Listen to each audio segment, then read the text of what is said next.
తన ప్రాణాలే నీవని హర్మేచగా తన మనసంత నీదని అర్పించగా తన వలపంత నీకని కామేచగా అవధులు లేని ప్రేమకై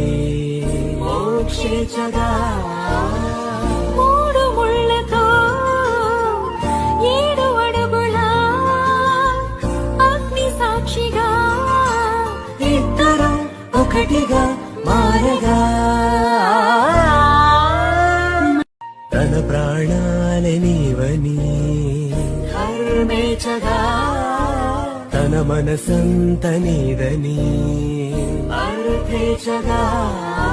తన వలపంత నీకని